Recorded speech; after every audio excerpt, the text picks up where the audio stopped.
Inyuma yaho umushikiranganje wa mbere atangiye itegeko ko abarimyi bashoreye umwimbu wabo w'ibigori mu kigo Anagesa bategerezwa kuba baronkejwe udufaranga twabo bitarenze kwigenekerezo rya 12 Ndamukiza, ahatari hake mu ntara ya Ngozi bariko bararonswa utwo dufaranga nk'uko abanyagihugu babitwiganiye. Kuva hirya cyo kuva ku itariki 13 amahera bace batanga guhemba ku mazone kugira ngo babanze bahemba abo baguriye iyo ndwi yaciye ikurikira. Ubu rero twa twiteguye ko dushora no munsi batubwiye ko twanza tugahagarara kugira baheze guhemba abo babitoreye. No musi rero amahera arimwe aratangwa ku mazone, ahantu hose hakiriwe ibigori bamwe baratanga amafaranga bagira ko babipanga bashiramo umuti hama babipanga kugira ngo babirinde ibungu. Muri rusange rero ubu nta myidogo miremire hari cyane kuko ubu myidogo yari ubwa mbere kubera bene igihugu bashoye batari bamenyeye gutanga ivy'ideni, baca bumva rero ngo ibigori bizoza biragurwa nk'ikawa, baca batera amakenga abanyagihugu baca batabaza baridoga. Ariko rero kubera uno musi batubwiye ati indwi imwe niyo kugura iyindi ndwi niyo ya raporo no guhemba. Rero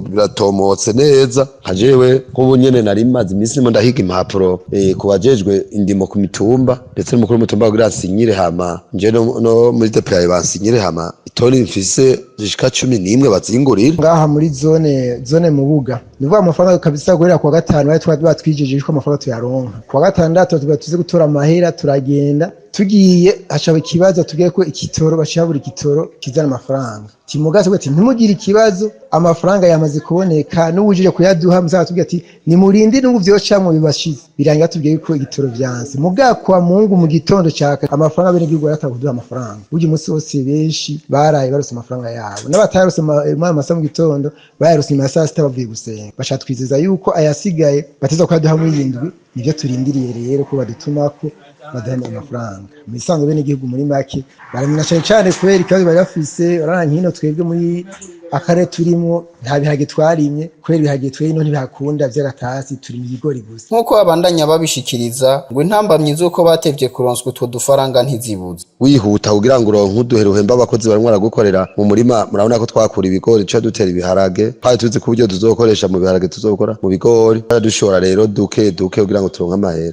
Aya mahera twashoye ku bwa mbere umushikiranganje bivugiye kuri sezo ya mbere twace tuyaronka. Inyuma yaho rero bace bugura gushora twarashoye dushoye rero ntitwarose amahera hama rero bace bahagarika kugira ngo babanze bagire controle no kubishira mu muti. Ivyo biruko mu gihe ikigo Anagesa cashizweho na leta kugira ngo gisahirize abanyagihugu ntibagurisha umwimbu wabo ku ntica ntikize.